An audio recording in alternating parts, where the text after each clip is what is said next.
Mùa hè năm tôi 18 tuổi, từ trong phòng nội truyền ra tiếng lợn kêu gào xé lòng. Giống như có người dùng dao cuốn cứ vào cổ họng một con lợn sống, lại giống như tiếng lợn kêu thảm thiết khi dậy chết.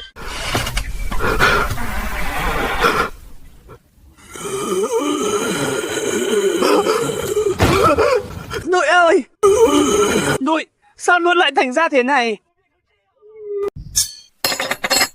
Tăng Thủy à, cháu thấy rồi sao? Nội ơi nội, tôi qua nội. Thời khắc sắp đến rồi à? Lý do cho ta bát rượu màu. Tam Thủy, nghe cho kỹ đây, sau khi ta chết trong đêm cháu phải lén lút mang hồn ta vào rừng lợn rừng ở núi sâu trong đêm, ném xuống cái hố sâu nhất ở đó. Sao có thể như vậy được? Nội ơi, cháu phải tổ chức tang lễ linh đình cho nội. Việc bên ngoài vẫn phải làm. Trong quan tài hãy bỏ ít đá vào. Vẫn cứ phát tang như thường mới bà con lối xóm đến ăn cỗ. Sao ta nhất định phải vào rừng lợn rừng? Không được để bất kỳ ai biết. Rõ chưa?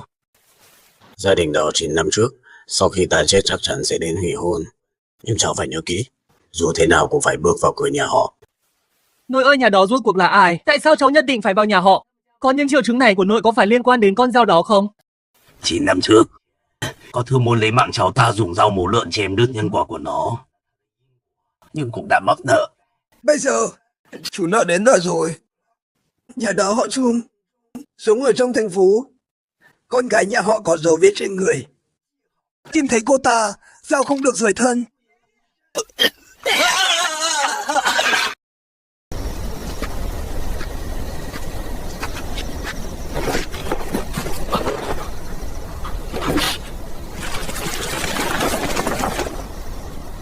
Nội ơi!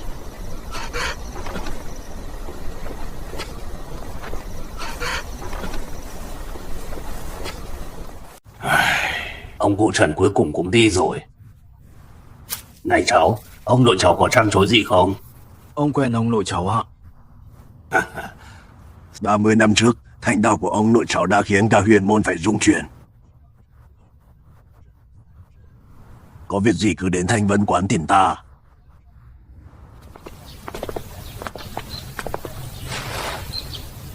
Trần Tam Thủy phải không? Tôi là bà Trung. Hôm nay tôi đến để thông báo với cậu. Hôn ước như trò đùa năm đó coi như hủy bỏ tại đây. Bà Trung hôn ước là do trưởng bối hai bên định đoạt. Sao có thể nói hủy là hủy được? Hừ. Ông nội cậu chết rồi. Hôn ước này đương nhiên vô hiệu. Huống hồ, nếu nó đã muốn đi như vậy thì cứ đưa nó về xem thử có sao đâu. Chuyện thầy đế ba gặp mặt nó luôn. Mau đi theo tôi.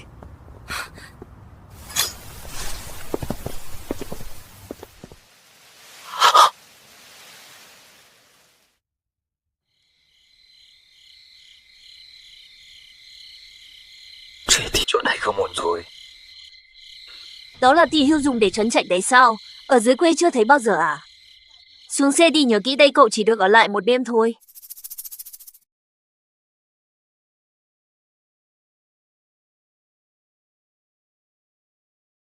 Căn nhà này Đâu đâu cũng thấy kỳ quái. Thấy không? Đó là đồ pháp sản xuất từ thế kỷ 18. Được làm bằng kỹ thuật đặc biệt, nghe nói mỗi khi còn lắc đung đưa sẽ hút một giọt máu của một người trong phòng. Ba đây chính là anh Tam Thủy. Ngưỡng mộ đã lâu. Cháu của lão Đồ Tế Trơn. Tay của cậu ta không giống tay người. Con dao đó, cuối cùng ông nội cũng chuyển lại cho cậu rồi. Mới đưa cho cháu 2 ngày trước. Tốt lắm Thịnh Nhi. Còn đưa Tam Thủy về phòng trước đi.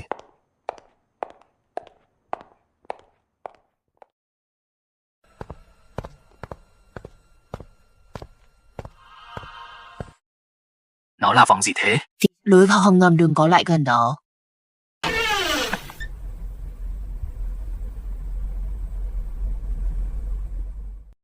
Nghe này Lục Ân, tối dù có thấy gì cũng đừng để lộ ra ngoài, ăn xong về phòng khóa cửa ngay. Nếu nửa đêm nghe thấy tiếng gì đừng mở cửa, dùng dao của cậu chặn dưới khe cửa.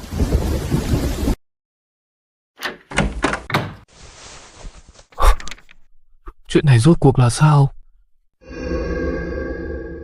Hả, khách của chúng ta đến rồi. Mời ngồi. Hai vị này là đối tác của tôi. Ông Mã, ông Chu. Mã Chu, lợn nái. Cái nhà này rốt cuộc có quan hệ gì với lợn vậy? Trần Tam Thủy, nghe nói ông nội cậu là thợ mổ lợn. Con dao đó còn không? Cậu sinh ngày tháng năm nào? Còn giờ sinh nữa. Ông nội tôi là một đồ tể. Con dao mổ lợn là của ông ấy. Chuyển lại cho tôi. Trần Tam Thủy, cháu trông thật giống bố mình. Ông ấy vẫn khỏe chứ? Cháu, bố cháu đã mất tích từ khi cháu mới 3 tuổi. Ông quên ông ấy sao? Nghe ông nội cháu nhắc qua. Được rồi, ăn xong thì đi nghỉ đi. Tiếng gì thế? Tiếng lợn kêu trong đêm tối. Cô ta đang làm gì vậy?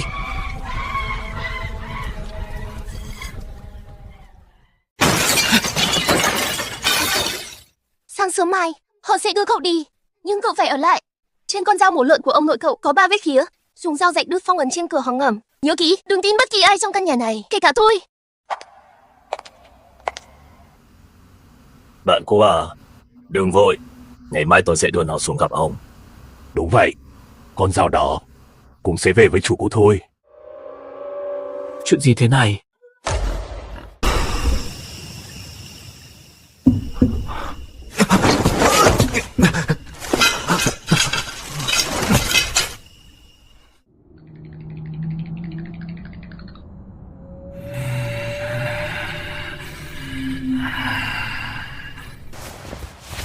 Trung tình bảo tôi dùng dao rạch đứt phong ấn trên cửa hầm. Nhưng rốt cuộc là tại sao?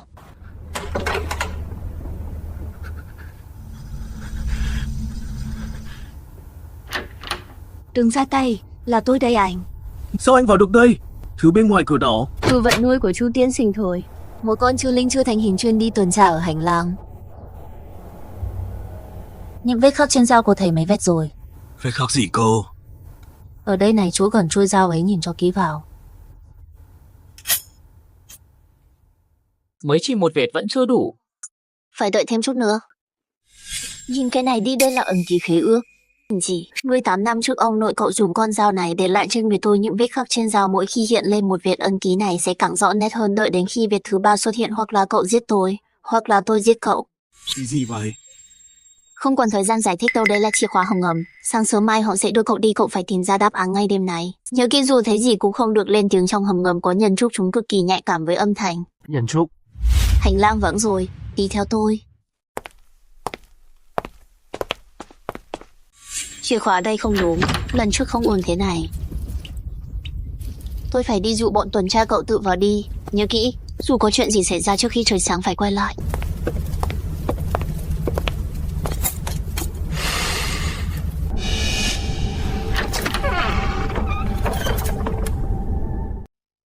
Ông nội, chuyện này rốt cuộc là thế nào?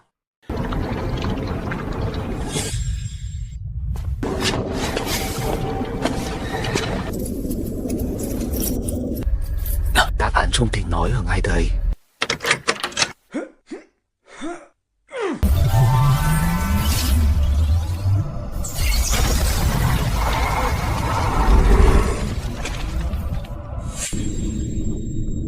Nến người. Đây chính là nến người Trung tình nói.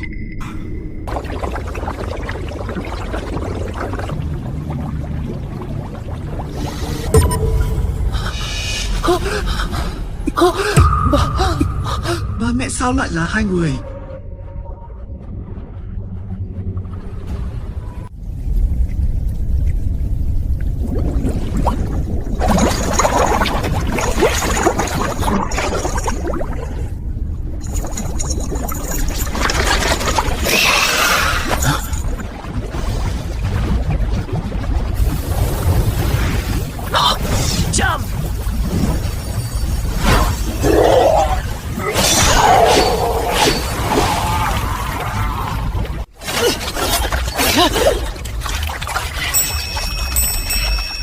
Bên này.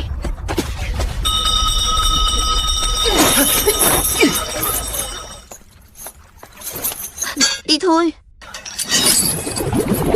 Huyết chỉ sắp bùng phát rồi. Chúng ta phải quay về ngay. Chú tiên sinh sẽ sớm phát hiện ra bất thường.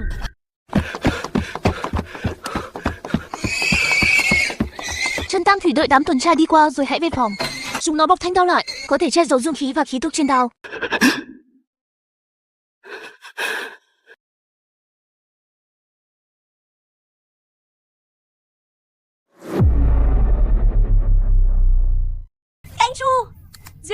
Dưới hầm có chuyện rồi.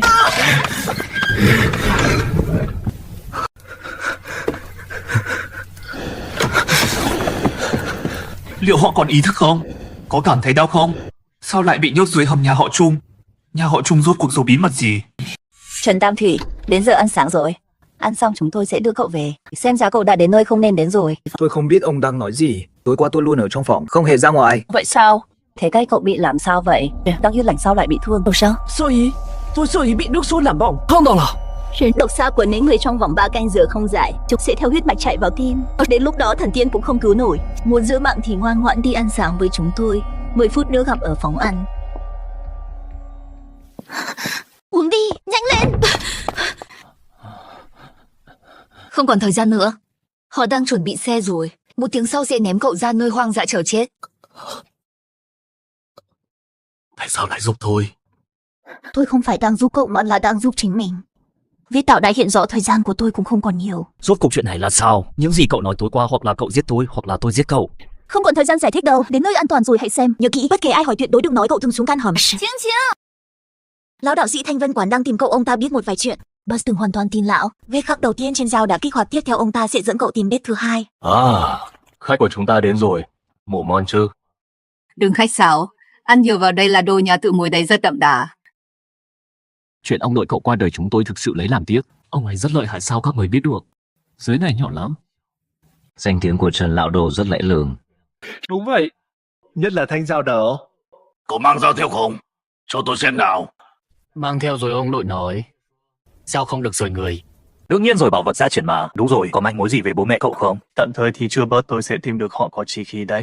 Nếu cần giúp đỡ cứ việc lên tiếng. Xe đã chuẩn bị xong rồi. Ông chú sẽ đưa cậu lên trấn. Lên xe đi. Đây không phải đường lên trấn. Đi đường tắt thôi.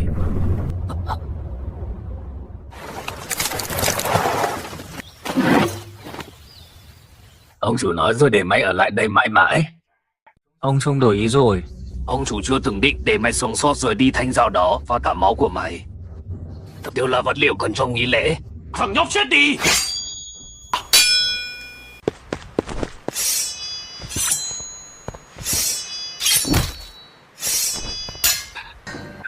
Nhanh quá, tên bé này không ổn. Khỏe quá mức rồi. Giao thanh đao ra đây! Ngoan ngoãn nghe lời đi! Tao có thể cho mày chết nhanh gọn!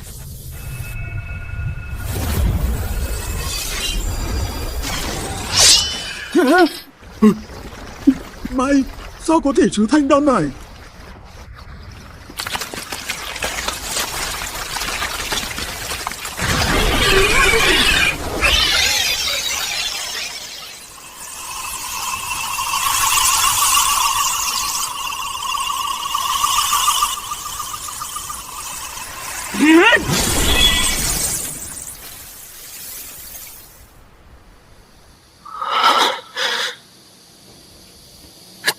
Rốt cuộc đây là quái vật gì vậy? Trong mỏ giấy của Trung Tình nói linh hồn trong cơ thể cô ấy là của tôi. Rốt cuộc chuyện này là thế nào? Còn nữa, những thứ bố mẹ để lại sẽ được giấu ở đâu đây?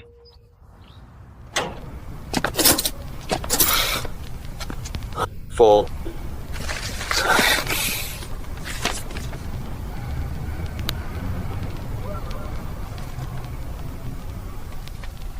Linh hồn trong cơ thể cô ấy là của tôi.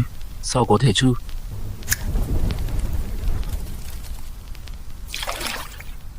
Sao lại là lợn nữa rồi?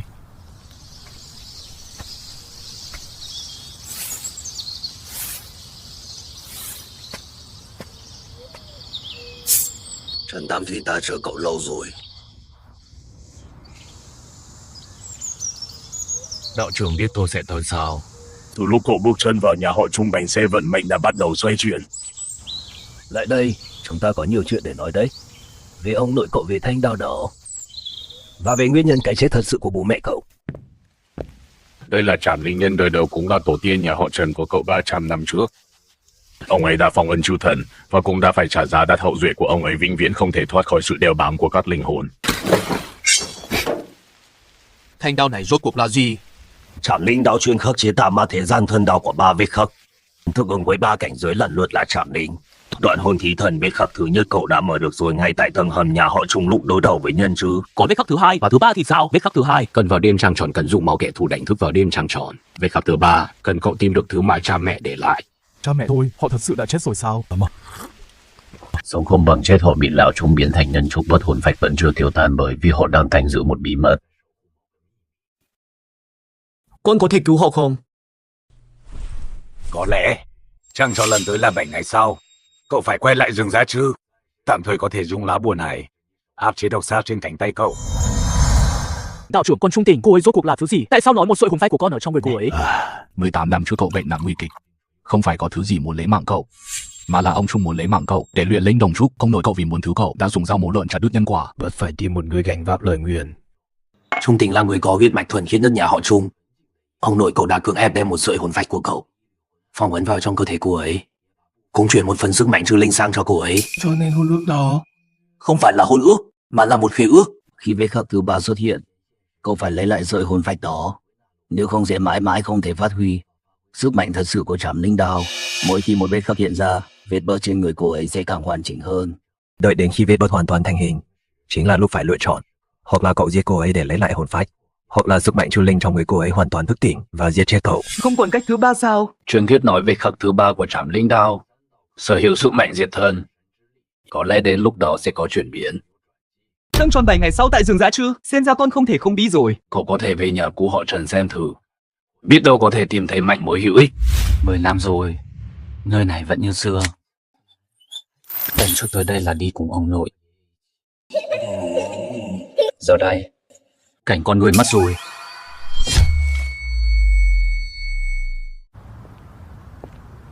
Bức tranh này tôi vẽ vào sinh nhật 5 tuổi.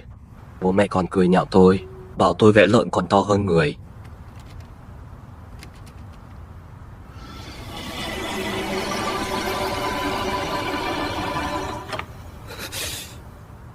Ai đó?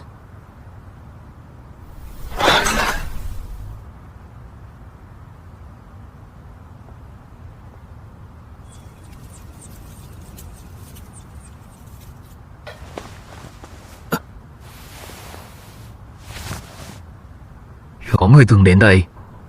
Là người nhà họ Trung sao?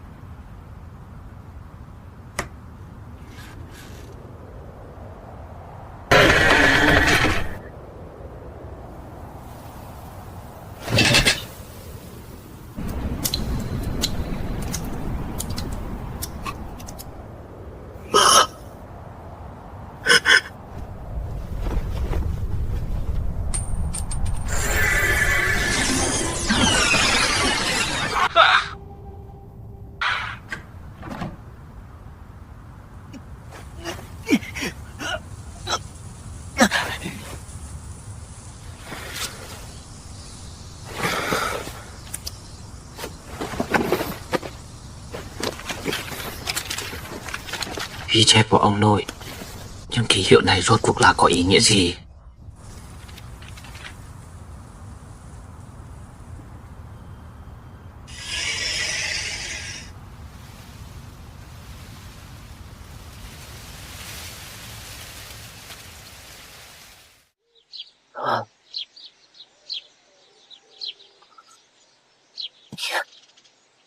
Ngay tại đây, chiếc chìa khóa này.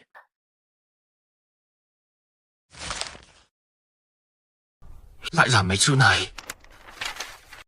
Vật tế trăng tròn. Chữ thần đã bắt đầu từ 20 năm trước.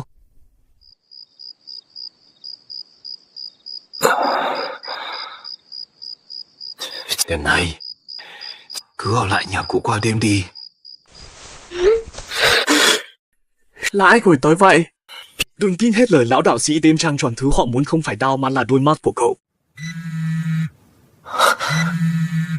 Lại tới rồi.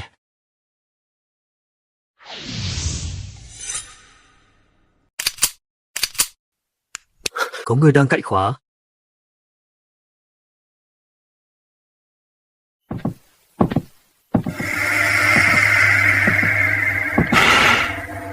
Lan Tần nói rồi. Tao biết mày ở bên trong. Thằng nhóc, Trần Tam Thủy, tao biết mày ở trên. Giao Thanh Đao ra đây tao sẽ cho mày chết nhanh gọn. Ồ, tao mới thấy mùi sắt đâu. Mày không qua nổi đêm này đâu.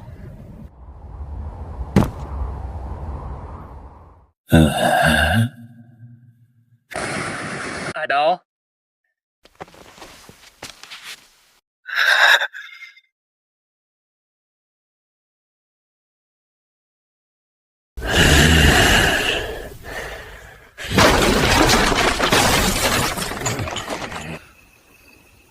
Tìm thấy mày rồi. Không chạy thoát được đâu. Ông Trung đã cho người bao vây đây rồi.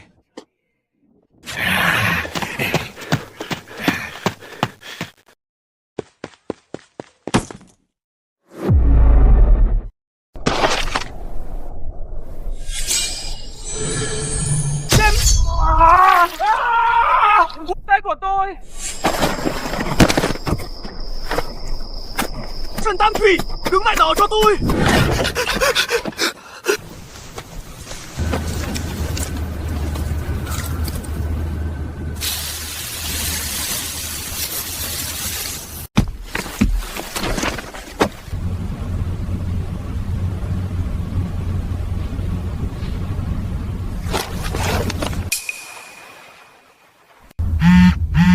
Độc Nhãn là người Trung Tình sắp xếp cho tôi. Ông ta là thù hay bạn? Chính là chỗ này rồi. Vào xem thử đi.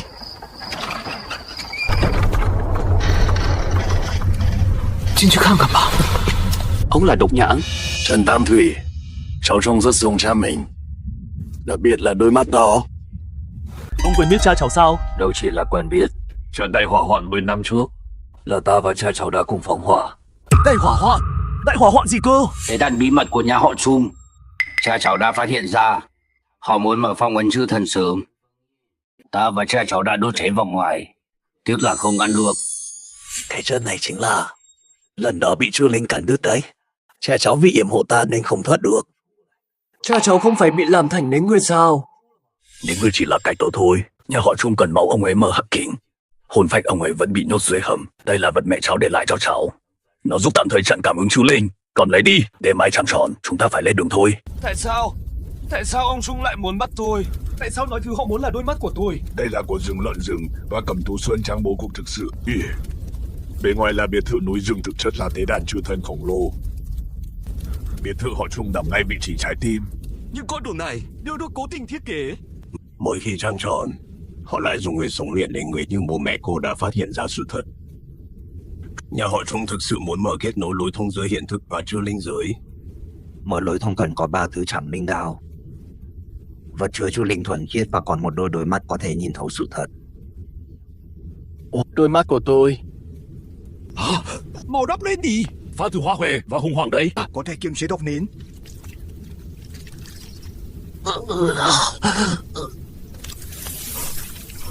Độc nến phát tác sẽ càng lúc càng đau cho đến khi. Cho đến khi nào? Cho đến khi có biến thành đến người mới.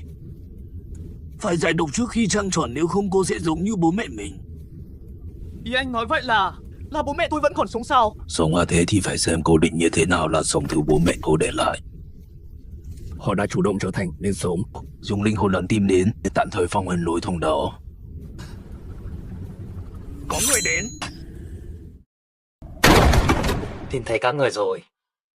Trần Tam Thủy, Lại Trung rất nhớ anh. Người đưa lợn mau đi đến cây hòe ra bắc rừng lợn rừng. Chạy mau! Chúng tạm thời không dám giết tôi.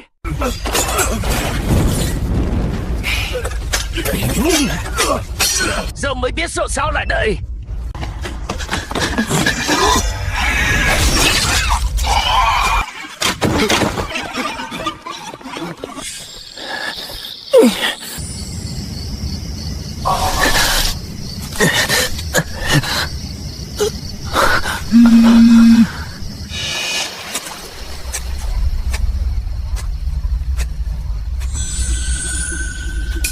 Ai đó?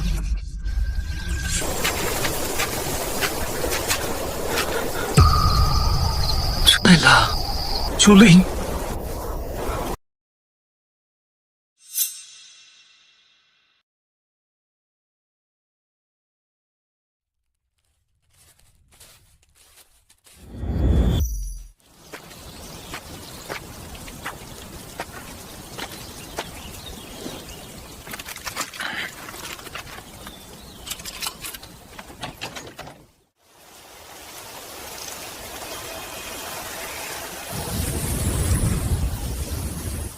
走吧，不理你了。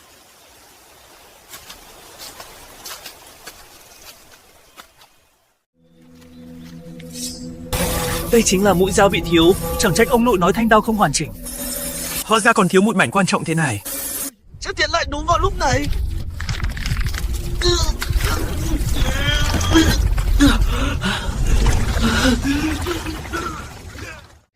Trung Tình, anh nói gì cô, tôi không nghe thấy gì cả không? Buông tôi ra.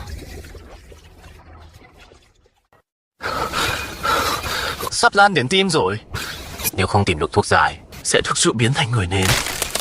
Đuổi theo nhanh vậy sao? Là Mã tiên sinh hay là...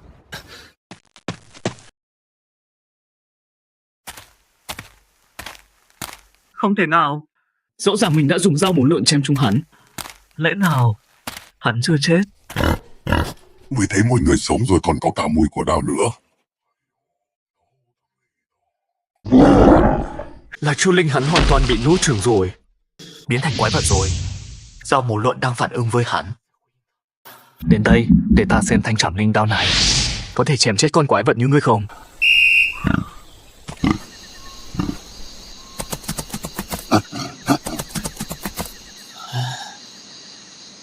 Lẽ nào là Trung tiên sinh?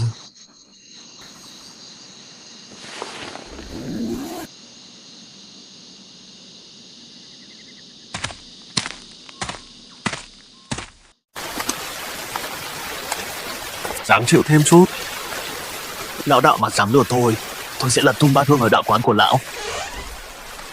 Cậu là Trần Tam Thủy. Cô là ai? Trương đạo trưởng vừa bị trụ sở triệu tập đi rồi. Tôi là của hội đồng huyền môn đến để đưa cậu tới nhà an toàn. Người nhà họ Trung đã mò tới chân núi rồi. Nhà an toàn? Dựa vào đâu tôi phải tin cô? Tôi sẽ ở đây đợi lão đạo. Lão còn nợ tôi nhiều điều chưa nói rõ. Đây là tín vật huyền môn, ông nội cậu năm xưa cũng là người của hội đồng, chịu trách nhiệm canh giữ phong ấn rừng giá chứ. Chỉ thế này thôi à?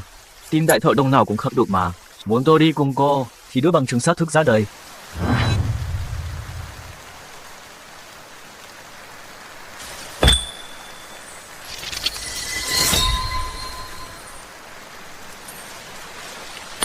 Dù chưa, lát sát độc đã xâm nhập vào tâm mạch còn kéo dài thêm nữa, sẽ không đợi được đến đêm trăng tròn cậu sẽ biến thành nhanh súng đấy. Dẫn đường đi. Ngậm này có thể tạm thời giảm đau. Trần thông. Đây là cái gì? Mùi vị lạ quá. Luyện thư dầu nến người trộn với hung hoàng lấy độc trị độc cách cũ của hội đồng thôi. Phân cục của các người không thể chọn chỗ nào có thang máy sao? Càng không gây chú ý càng an toàn. Đến cả hố sụt rừng giá trư cũng được đánh dấu rồi. Ái chào mừng đến với phân cục số 7 của hội đồng huyền môn. Dù hiện tại chỉ còn lại mình tôi. Những người khác đâu? Tuần trước sau khi đi điều tra Cẩm Thu Sơn Trang họ không thấy quay lại nữa. Trương đạo trưởng là người cuối cùng trước khi đi hôm qua ông ấy dặn tôi nhất định phải tìm được cậu. Đây là hồ sơ của bố mẹ cậu năm đó, vậy nên mẹ đã cố ý. Họ vì để bảo vệ Đao Tiêm mà chọn cách thảm khốc nhất. Hội đồng đã truy vết nhiều năm mới chắp phá được sự thật này. Sao thế? Chỉ có người đang lên. Đừng động, nghe ngóng xem. Đặc phái viên Tô công văn khẩn từ trụ sở. Là Trung Tình. Sao cô ta lại? Đừng để tiếng nói đánh lừa. Chu Linh trong người cô ta đã thức tỉnh phần lớn. Bây giờ cô ta là công cụ giết người của nhà họ Trung. Mau trốn vào phòng trông đi. Mục tiêu của cô ta là cậu tôi sẽ giữ chân cô ta. Lão đạo trưởng ông ấy. Tìm thấy anh rồi, Trần Tam Thủy. Cha muốn mời anh quay về tham dự bữa tiệc tối mai đấy. Bữa tiệc? Là muốn lấy tôi tế thần linh đúng không? Cô đã làm gì độc nhãn rồi? Độc nhãn? Anh ta không hợp tác chút nào. Nhưng cha tôi giữ anh ta lại vẫn còn có ít trung tình trong người cô, vẫn còn linh hồn con người tỉnh lại đi. Con sâu nhỏ của huyền môn. Thật vương mắt. Vượt lệnh huyền môn. Tà ma lui tán.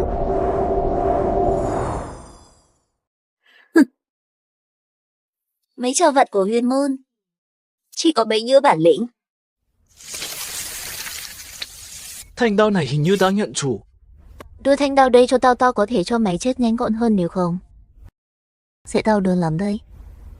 Đừng nói nhảm với hắn nữa. Đồ sát vụn. Trần Tam Thủy đi màu. Xuống tầng hầm.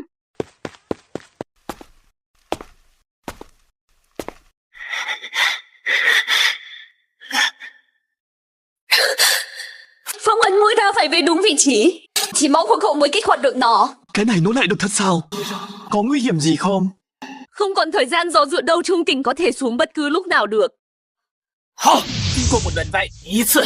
Lấy máu làm dẫn đánh thức Trảm Linh. Bạn xin Lý.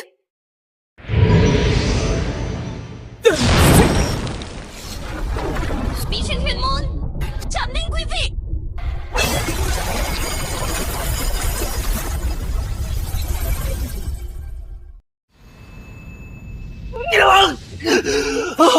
Chuyện gì thế này? Ngực như bị lửa thiêu sao có thể chứ? Nhìn thức dung hợp lẽ ra phải áp chế được sát độc mới đúng. Não sai ở đâu chứ? Quá muộn rồi, mũi dao đã bị nguyền rủa từ lâu rồi, dung hợp chỉ làm mày nhanh hóa sáp hơn thôi, chẳng mấy chốc mày sẽ thành vật tế hoàn hảo nhất. Viện trợ của hội đồng sắp đến rồi. Mày không thoát được đâu. Chỉ dựa vào mày sao? Và cả cái thứ phế vật sắp thành tượng sáp sau lưng mày nữa. Đây là hơ vận sắp đục đang mùa dườn. Không thể nào. Sao mày có thể hấp thụ sắp đục, đó là sức mạnh của Chu Thần. Tao không biết. Nhưng giờ đây đã đến lúc tính sổ rồi.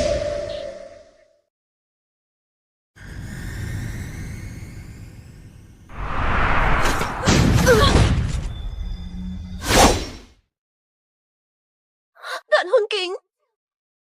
Tam Thủy, mau đi đi. Tôi không khống chế được lâu đâu cha. Ông ấy. Trung Tình, cô tỉnh rồi sao?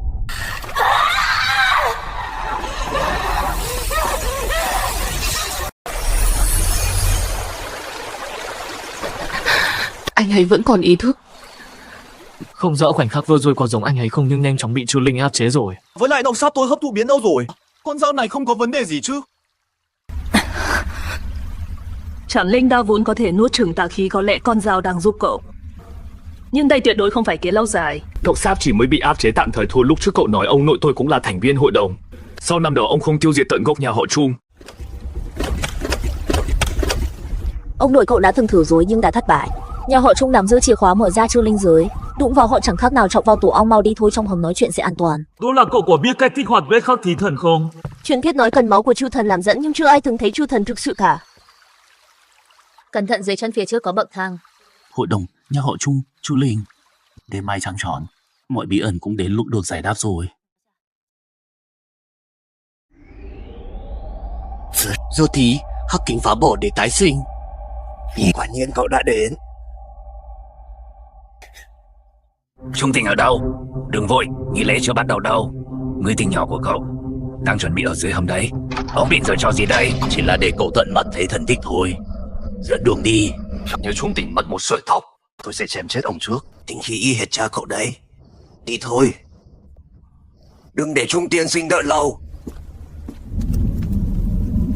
những người này là vật tế, chỉ là món khai vị thôi. Món chính thực sự chính là cậu và Trung Tình. Năm đó có phải ông bán đứng cha mẹ tôi không? Hừ, xuống dưới đó rồi, cậu sẽ tự biết thôi. Trần Tam Thủy, chạy mau đi, đây là một cái bẫy. Lão già họ Trung, tao giết chết mày. Buông tôi ra. Chào mừng đến với nghi lễ thành thần của ta.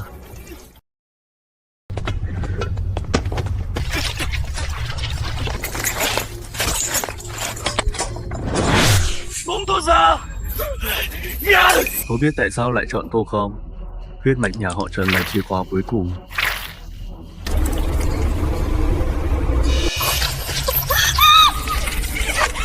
Không, đừng qua đây. Trung Tình, trụ vững vào. Người đã làm gì thanh đao này? Chỉ là để nói nhận tổ quy tông thôi. Thanh đao này vốn thuộc về Chư Linh giới. Ông nội ngươi dùng nó phong ấn lối đi. Giờ đến lúc vật về chủ cũ rồi.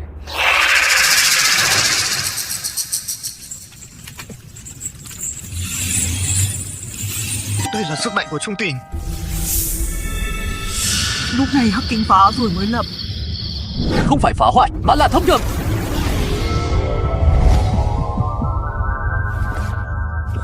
Tam Thủy, sao anh vào được đây? Sự kết nối của ký ức sinh tử. Mau đi đi, nhân lúc lối đi chưa mở hẳn.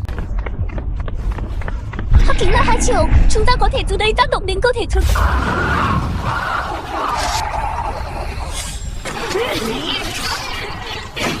Chúng sắp ra tay thật sự rồi. Tôi không phải con ruột nhà họ Trung. 30 năm trước ông ta đã bắt trộm tôi khi vừa chào đời, chỉ để dùng linh thể của tôi làm vật chứa. Để chư thần giáng thế. Mũi dao về vị trí máu tế đã đủ rồi, chỉ thiếu phá gương. Anh có thể tạm thời điều khiển cơ thể thực không chỉ vài giây thôi cũng được. Chư linh đã chiếm phần lớn rồi nhưng tôi có thể thử. Giờ lành đã đến.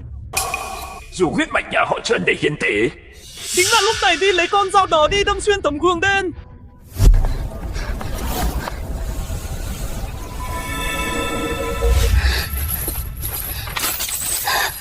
Nghiệt trướng.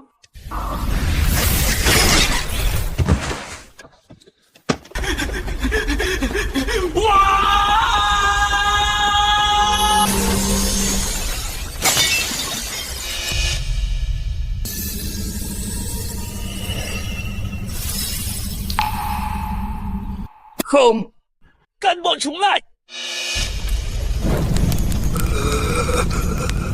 Đây là sự phản vệ của con dao.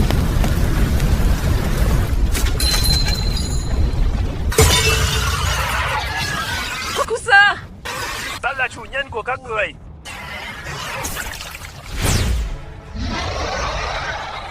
Người nhà họ Trần.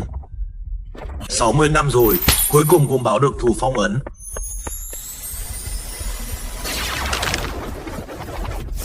Lần này sẽ không để ngươi chạy thoát.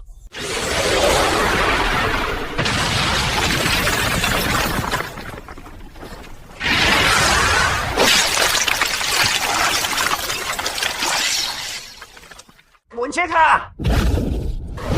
Đừng qua đây. Tam Thủy.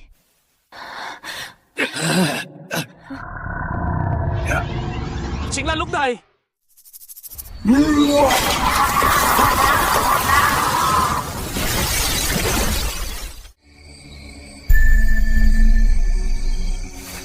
Phần này kết thúc rồi.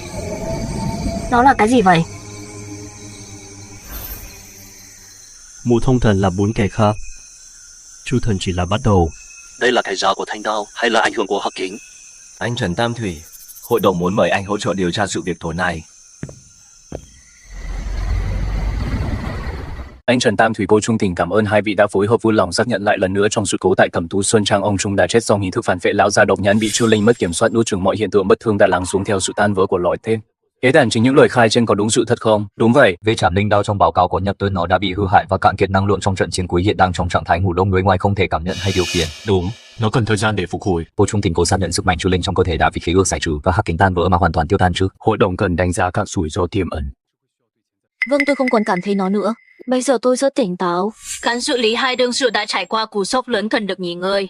Các tình tiết cơ bản đã rõ ràng, các chỉ số năng lượng và báo cáo phân tích chi tiết tôi sẽ bổ sung và nộp sau được rồi. Đặc phái viên Tô Lạc, cô lão có dặn sau khi kết thúc thẩm vấn hãy đưa anh Trần và cô Trung đến gặp ông ấy rõ. Tô Lạc, trong báo cáo của cậu, Chuyện biến dị mắt trái và sức mạnh không ổn định của Trung Tình tạm thời đã bị đè xuống rồi. Tổng bộ nước rất sâu, có vài người hứng thú với sức mạnh đặc biệt hơn cả sự thật đấy, nhớ kỹ. Tao chỉ là đang ngủ đông chứ không phải vô dụng. Trung Tình, hãy cố gắng thu liêm khí tức, thể chất của cô bây giờ rất nhạy cảm. Đến rồi à? Mới đi, Trà lão quân mi vừa mới pha uống cho đỡ sợ chuyện ở Cẩm Tú Sơn Trang, ta đã xem qua bản tóm tắt của Tô Lạc rồi. Các cháu làm tốt làm đáng, ngăn chặn được một đại kiếp nạn, hội đồng sẽ ghi nhớ công lao của các cháu. Cô lão quá khen rồi, chúng cháu chỉ là tự vệ thôi. Tuổi trẻ mà không ham công trạng. Thật đáng quý, nghe nói Trảm Linh đao đã bị hư hại, có thể cho ta xem một chút không? Tổng bộ có những thợ rèn bậc thầy nhất và cả thiết bị truyền năng lượng nữa, có lẽ sẽ giúp ích được gì đó. Đa tạ ý tốt của cô lão, chỉ là ông nội có rằng thanh đao này có linh tính, lần này tổn hại đến căn nguyên đao hồn, ngoại lực cưỡng ép truyền vào là phản tác dụng, cần phải tịnh dưỡng một thời gian để nó tự phục hồi. Lão đô thể họ Trần lại có kiến giải như vậy sao? Thật là cẩn thận. Cũng tốt, vậy cứ để cháu bảo quản trước. Cảm ơn cô lão. Chúng cô nương chịu khổ rồi, yên tâm đi, hội đồng không phải nơi tuyệt tình. Nếu cháu đã thoát khỏi sự xâm thực của Chư Linh, mọi chuyện quá khứ sẽ không truy cứu nữa, hãy nghỉ ngơi cho tốt. Sự quan tâm của ông ta dành cho thanh đao dường như có chút quá nôn nóng. Ông cố này trông có vẻ là người tốt, cũng không có ác ý với chúng ta. Có lẽ vậy, nhưng nụ cười của ông ta luôn khiến tôi cảm thấy có gì đó xa cách không chân thực hơn nữa lúc nãy ở chỗ ông ta. Thanh đao khẽ rung lên 2 lần, đã có phản ứng sao? Chẳng phải nó đang ngủ say sao? Đúng là đang ngủ say, nhưng mối liên kết giữa tôi và nó vẫn còn tiếng rung đó rất yếu, không giống như đang cảnh báo, mà giống như không thích lại gần ông ta. Thứ mà con mắt này nhìn thấy không giống với mắt phải, cho làm khí ở đây rất tạp, rất nặng nề. Nó vậy tiếp theo chúng ta phải làm sao? Dù không thể cứ ở bãi chỗ này được, môi chờ chết sao? Tôi là tạm thời có thể tin tưởng, ít nhất hiện tại chỗ lộ ra ác ý. Cứ an bình bất động xem tình hình thế nào đã. Chúng ta bố cho các điểm dừng chân an toàn vì sự an toàn là trung điểm. Mù thông thần chỉ còn lại 4 mà nơi này dường như đang giấu bí mật với ông nội. Năm đó ông và cái hội đồng này rốt cuộc có quan hệ gì? Ngũ Thông không phải một vị thần là tên gọi chung của năm loại tà linh dâm cự, mỗi kẻ chiếm giữ một phương tính cách khác biệt. Chư thần chủ về tham ăn sức mạnh bắt nguồn từ máu thịt và oán hận năm kỷ hợi mượn sắc dáng Trần đã bị Trảm Linh nhân họ Trần phong ấn thủy tiêu chủ về hoặc thường trú ngụ nơi vực sâu đầm thẳm giỏi thao túng bóng nước lòng người. Tại sao lại xóa sạch sẽ như vậy? Đến cả mô tả đặc tính cơ bản cũng phải sửa đổi. Hội đồng rốt cuộc đang che giấu điều gì?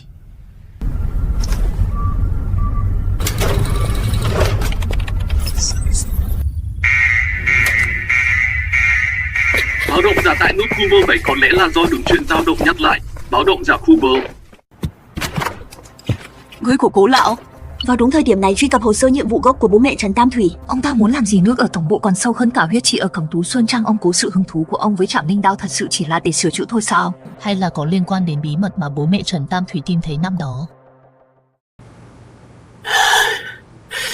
Cảm ứng lúc có lúc không luôn có một luồng sức mạnh vô hình gây nhiễu, giống như nghe tiếng qua một lớp kính mở, không nắm bắt được trọng điểm.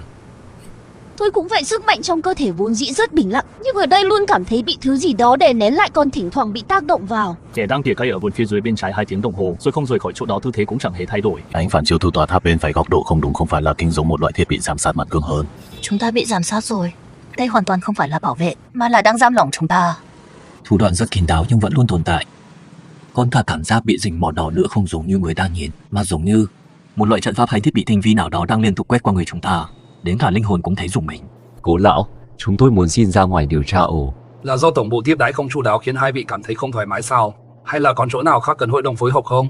Không, sự sắp xếp của tổng bộ rất chu đáo. Chỉ là tối qua khi tôi thử nuôi dưỡng Trảm Linh đao thì mơ hồ cảm ứng được ở hướng đông nam có phản ứng cộng hưởng mạnh và cực kỳ yếu ớt. Ông nội lúc còn sống từng nói đao thân hoàn chỉnh là điều vô cùng quan trọng. Tôi muốn đi lần theo manh mối này, có lẽ sẽ tìm thấy mảnh vỡ đao thân còn thiếu, đẩy nhanh việc phục hồi Trảm Linh đao. Hơn nữa tôi luôn thấy ở tổng bộ hơn 1.000 người ngợm không được tự nhiên, có lẽ đổi môi trường khác cũng có ích cho việc ổn định trạng thái của tôi. Cộng hưởng mảnh vỡ sao? Lại có chuyện này ư? Đây đúng là manh mối quan trọng. Cụ thể là ở vị trí nào phía đông nam? Cảm ứng rất mờ nhạt, chỉ có thể xác định đại khái ở vùng Giang Nam. Cần phải tiếp cận khu vực mục tiêu mới có thể khóa chặt vị trí cụ thể. Trảm Linh đao liên quan đến sự an nguy của huyền môn, bất kỳ manh mối nào cũng không được bỏ qua. Vùng Giang Nam phong cảnh hữu tình, vừa hay để Trung cô nương đi giải khơi cải thiện tâm trạng một chút. Hội đồng toàn lực ủng hộ cuộc điều tra của hai vị. Cần trang bị đặc biệt gì hay nhân sự hỗ trợ thêm, cứ việc đề xuất với tôi là cô ấy sẽ toàn quyền sắp xếp. Tôi sẽ nhanh chóng sắp xếp mọi thứ, đảm bảo an toàn và cuộc điều tra của hai vị diễn ra thuận lợi, thưa Cố lão. Đi, nhất định phải chú ý an toàn, luôn giữ liên lạc với hội đồng nhé, có tình huống gì phải báo cáo kịp thời. Cố lão phê chuẩn nhanh gọn quá, theo phong cách làm việc thường ngày của ông ta, ít nhất cũng phải kiểm tra chi tiết nhiều lần chứ không dễ dàng cho đi thế này đâu. Ông ta vốn chẳng quan tâm chúng ta tìm lý do gì, cũng chẳng bận tâm có cộng hưởng mảnh vỡ thật hay không. Ông ta chỉ muốn xem chúng ta sẽ đi đâu và sẽ làm những gì. Chiếc xe hơi màu xám phía sau kia, kể từ khi chúng ta lái xe ra khỏi cổng vẫn luôn bám theo sau, duy trì một khoảng cách cố định. Tôi thấy rồi, là đội bảo vệ đặc biệt của hội đồng. Nói trắng ra, chính là tai mắt mà Cố lão phái tới để giám sát chúng ta. Cứ để họ đi theo đi, vừa hay giúp chúng ta đỡ phải đề phòng kẻ trong tối. Giang Nam, Thủy Tiêu. Hy vọng chuyến này có thể tìm thấy đáp án thực sự, chứ không phải bước vào một cái bẫy đã được giăng sẵn.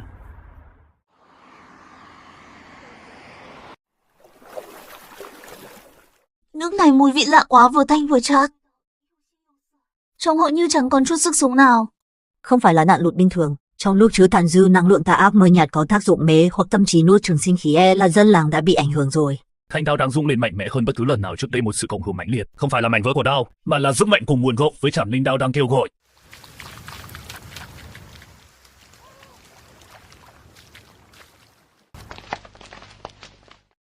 Nguồn gốc của sự cộng hưởng chính là ở trong ngôi miếu này.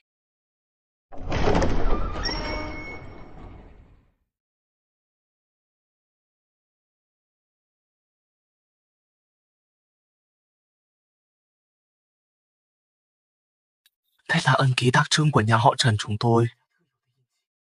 Hồi nhỏ ông nội đã dạy tôi.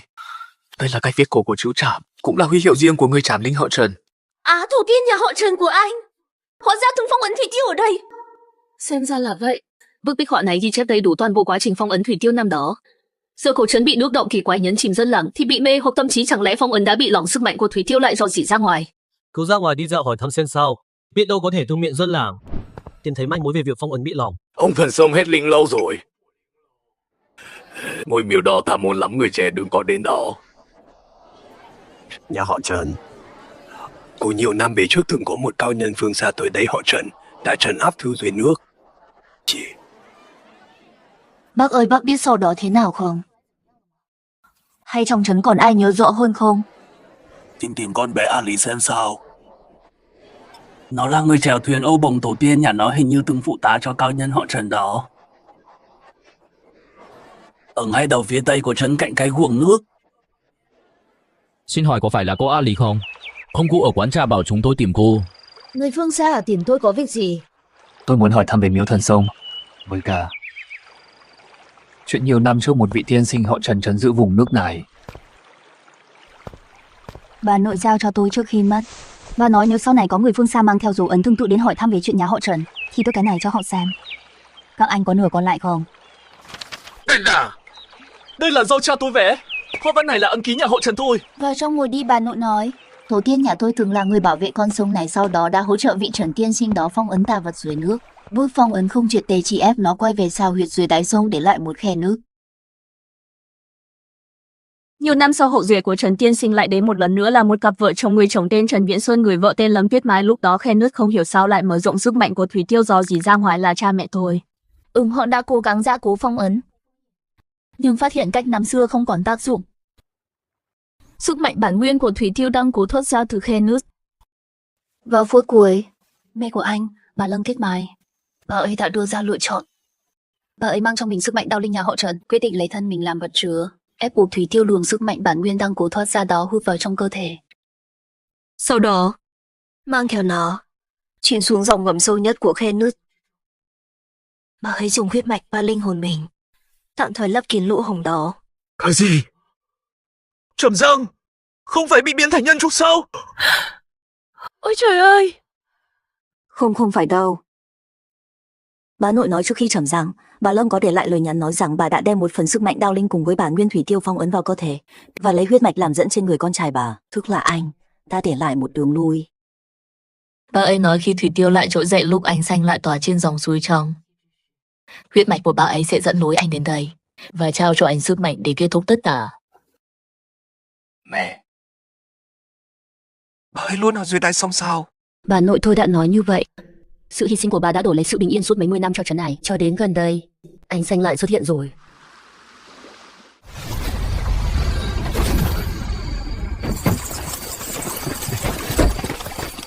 Trần Tam Thủy phụng lệnh cố lão, mời anh lập tức theo chúng tôi về tổng bộ phối hợp điều tra.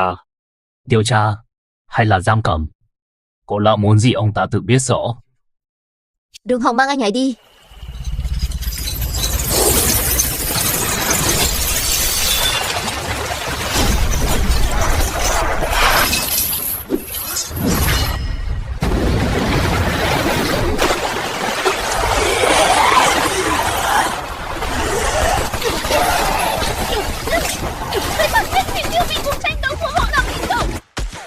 Đã hoàn toàn bùng phát rồi, cẩn thận!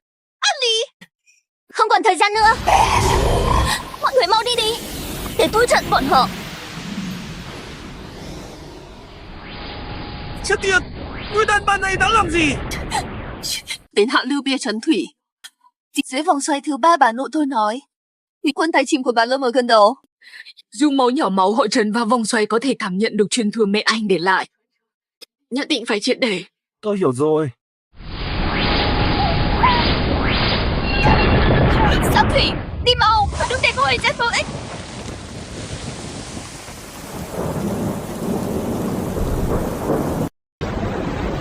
Ngày càng gần hơn rồi. Thật sự phải vào sao? Đã không còn đường lui nữa, bám sát vào. Chính là quanh đây thôi. Vòng xoay thứ 3, có phải cái mà Annie nói không? Chỗ đó con cảm nhận được hơi thở của mẹ. Con có một loại phát những thứ lạnh lẽo tại Ardansen. Cẩn thận, sức mạnh vòng xoay rất lớn. Lấy máu làm dẫn hậu duệ họ Trần ở đây.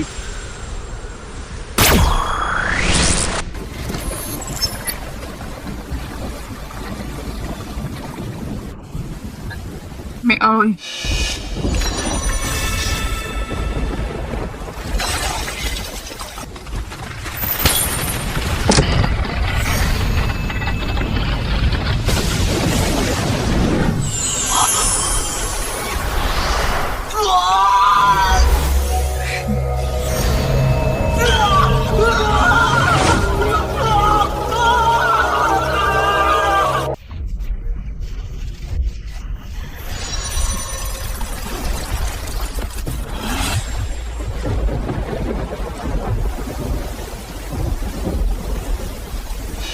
Con đã có thể sơ bộ điều khiển thủy mạch, nhưng sức mạnh này không ổn định chút nào.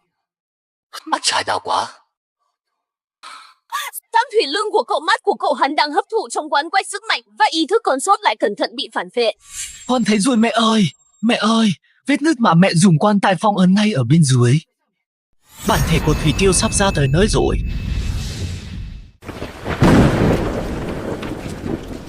Oán khí của Giang Tâm ngày càng nặng, không chịu được nữa thì lui. Tăng tốc thêm chút nữa đi, đừng để bị hút vào vòng xoáy. Rõ. Cường độ sấm sét đang tăng dần. Mục tiêu đang ở trạng thái bất thường, ưu tiên bắt giữ. Giơ tay đi. Được.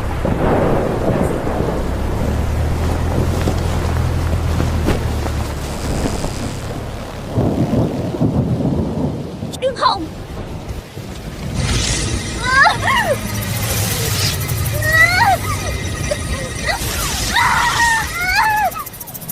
Trung Tình, anh sao vậy? Tay của cô ấy, luồng khí này không ổn. Lùi ra đi. đừng cổ. Dám lại còn lần nữa sẽ khiến chúng biến mất hoàn toàn.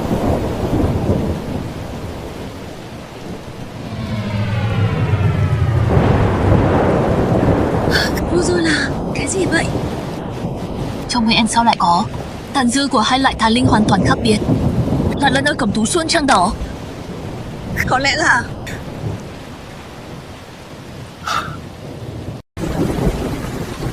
Yên tĩnh quá. Nước đã bình lặng rồi. tạm thời không chế được rồi. Nhưng chúng vẫn còn đó. Đây là đội giám sát số 1 mặt hồ, mục tiêu xuất hiện vòng xoáy năng lượng lạ, xin chỉ thị rõ. Số 1. Giữ khoảng cách giám sát, tiếp tục tải dữ liệu lên, chờ mệnh lệnh tiếp theo rõ.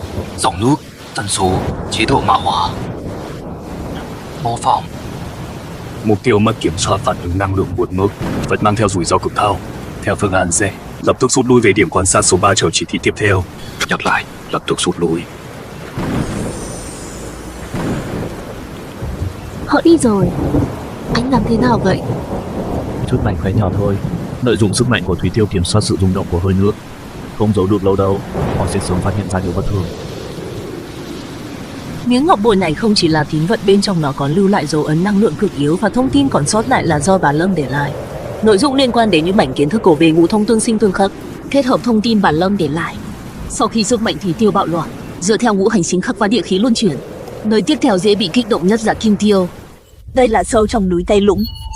Những năm trước khai thác vàng biên cuồng, thân núi bị đào bới tan nát, tinh khí địa mạch rò rỉ và hỗn loạn. Gần đây chỉ số năng lượng tăng vọt bất thường, mọi dấu hiệu đều chỉ về một khả năng Kim Tiêu sắp thức tỉnh rồi. Nó chủ về sát phạt sắc bén vô cùng, có thể thao túng kim loại B hoặc tâm trí. Kim Tiêu, trong thông tin mẹ để lại có cách nào đối phó với nó không? Chỉ có gợi ý rất mơ hồ lấy Nhu Thắng Cương dùng hỏa luyện kim. Chúng ta cần nhanh chóng đến đó, phải ngăn chặn trước khi nó hoàn toàn thức tỉnh, nếu không thì... Không có thời gian nghỉ ngơi đâu, chúng ta phải đi núi Tây Lũng ai. Cho con chút thời gian. Mẹ đã bảo vệ nơi này cả đời. Bố con không thể để tâm huyết của mẹ uổng phí, càng không thể để lại hậu họa. Thanh tẩy.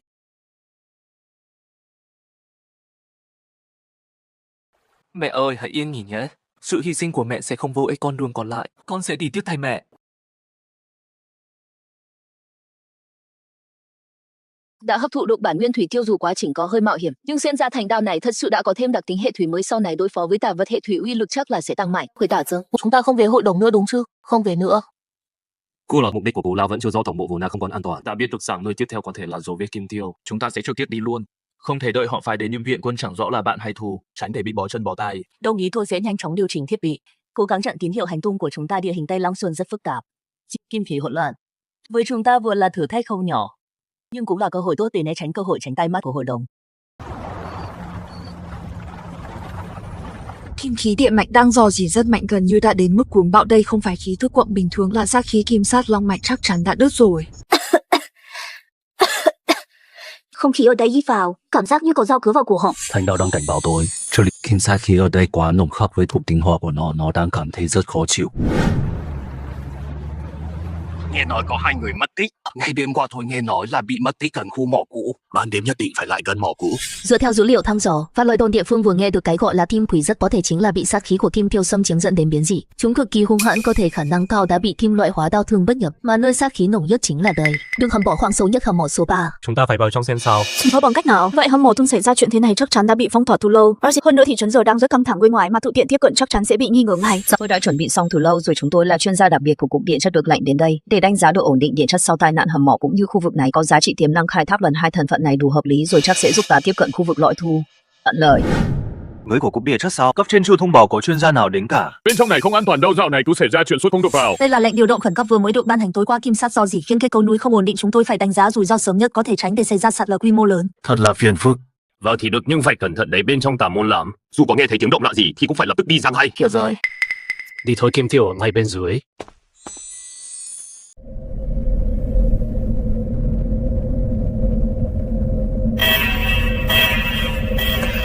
Nồng độ sát khí đang tăng vọt theo cấp số nhân.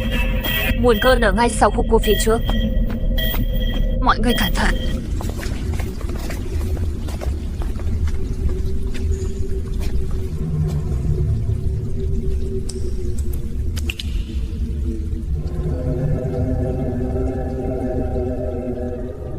Không phải mới xây đâu.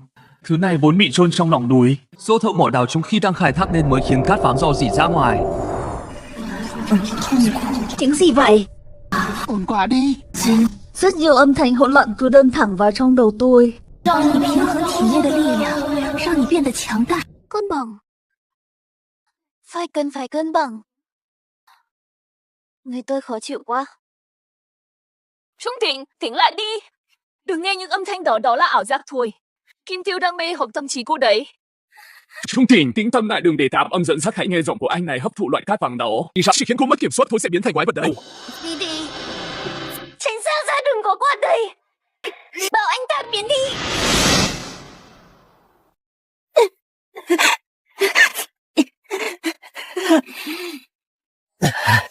Cố trụ lại. Trận lấy đấu phù làm danh rời khởi.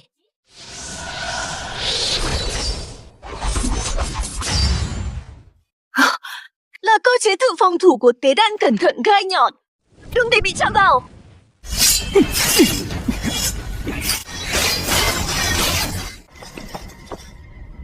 Người ngoài lùi lại.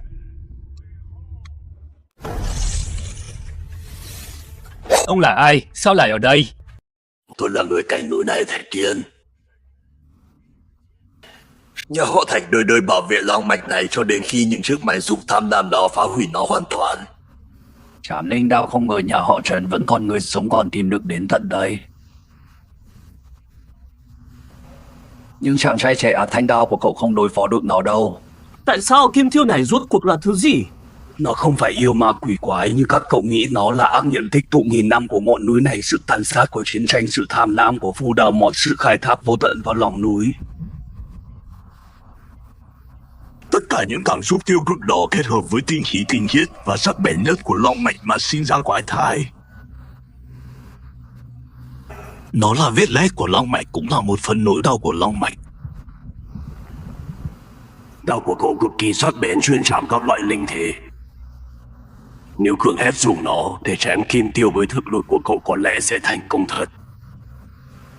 Mức hậu quả cậu đã nghĩ tới chưa? Việc này chẳng khác nào bồi thêm cho long mạch vốn đã đứt đoạn một nhát chém chí mạng nữa, rất có thể khiến long mạch sụp đổ hoàn toàn, cả dãy núi sẽ biến thành vùng đất chết không một ngọn cỏ, thậm chí gây ra động đất quy mô lớn, sạt lở đất và các thảm họa địa chất khác. Ở trong vòng 100 dặm này sẽ không còn chút sự sống nào. Vậy giờ phải làm sao? Chẳng lẽ cứ để nó tiếp tục lớn mạnh, tiếp tục làm hại người dân trong truyền sao? Trong truyền thừa của người canh núi vẫn còn một tia hy vọng cho tình huống này. Không được chạm cần phải xoa dịu nỗi đau của long mạch trước, làm nguôi ngoài ác niệm tích tụ ngàn năm của nó, sau đó tìm cách khơi thông luồng kim sát khí bị ứ động, từ từ dẫn nó vào vòng tuần hoàn của đất trời. Như vậy, có lẽ sẽ khiến kim tiêu này tự tan biến. Long mạch cũng có được một cơ hội để thở phào. Bước việc này cần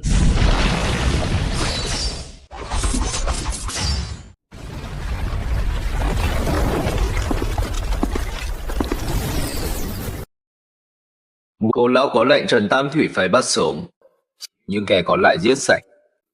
Kích hoạt quy trình chiết xuất kim sa. Bọn chúng điên rồi. Cưỡng ép chiết xuất bản nguyên kim sa. Làm vậy sẽ hoàn toàn chọc giận kim tiêu đấy.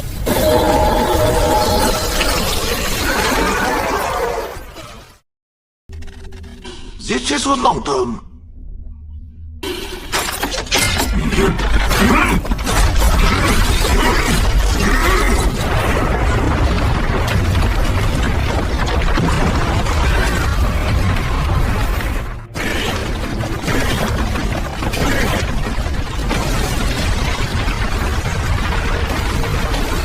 Dừng tay! Các người sẽ hút cạn sinh khí cốt lõi cuối cùng của long mạch núi sẽ sập đấy.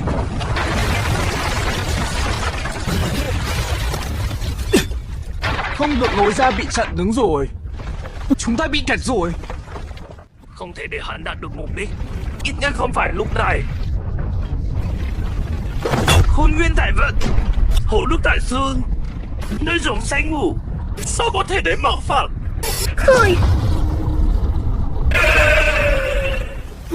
Nhanh lên ngăn bọn chúng lại.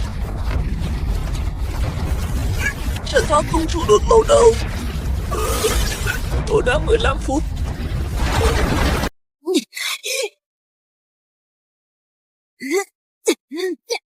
Tam Thủy, nhanh lên!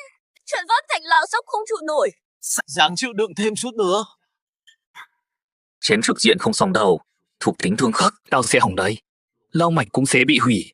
Thạch Tiên nói phải khơi thông, Thủy có thể giải kim. Đúng thế, dùng sức mạnh của nước, nước nhuần vạn vật, cũng có thể mòn kim.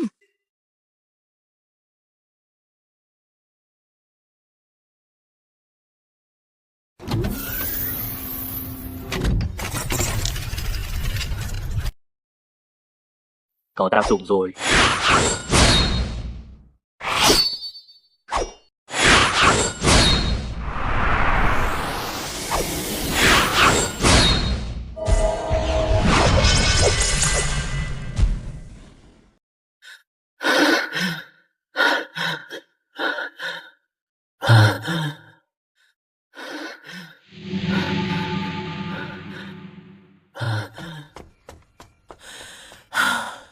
Kết nối đã bị cắt đứt, việc rút long mạch đã dừng hẳn, nhưng thanh đao của anh.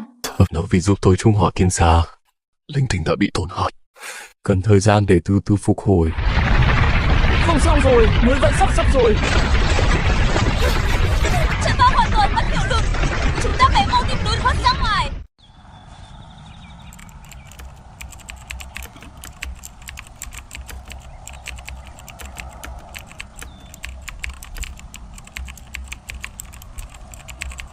Xong rồi. Thế nào rồi, phía tổng bộ có động tính gì không? Cổ lão là cổ lão. Ông ta đã hoàn toàn kiểm soát hội đồng rồi. Tất cả cấp cao hoặc là bị ông ta mua chuộc, Hoặc là bị tước sạch quyền lực. Ông ta còn ký lệnh truy nã đặc biệt, cán cho ba chúng ta tội danh là cấu kết với tà ma phản bội tổ chức, gây nguy hiểm cho an ninh quốc gia. Cái gì? Đây rõ ràng là đổi trắng thay đen. Rõ ràng chúng ta đang ngăn chặn tà ma gây loạn tránh để thảm họa lan rộng, sao lại thành gây nguy hiểm cho an ninh quốc gia? Hội đồng hiện giờ, ông ta chính là người định ra luật chơi. Mỗi hành động của chúng ta tại Cẩm Tú Xuân Trang và thị trấn Thanh Khê đều bị ông ta bóp méo. Xuyên tạc sự thật đã bị che đậy hoàn toàn, ngược lại còn biến thành bằng chứng thép rằng chúng ta cố ý thả tà ma hại người vô tội. Chúng ta hiện giờ là kẻ thù của toàn dân theo công bố chính thức. Ông ta vội vàng định tội chúng ta như vậy, không thiết đổi trắng thay đen để che giấu sự thật. Rốt cuộc là muốn che giấu điều gì? Hay là sợ chúng ta tiếp tục điều tra rồi phát hiện ra bí mật cốt lõi của ông ta? E rằng là cả hai. Ông ta vừa muốn trừ khử mối họa là chúng ta, vừa muốn chặn đứng mọi khả năng vạch trần âm mưu của ông ta. May mà tôi còn biết phải đường dây cũ mà cổ lão chưa chắc đã rõ. Đây là mấy thành viên cố thường phụ trách ngoại cần canh liên lạc khẩn cấp được duy trì riêng tư. Hy vọng có thể liên lạc được với một hai người còn tỉnh táo và chưa bị ông ta mua chuộc.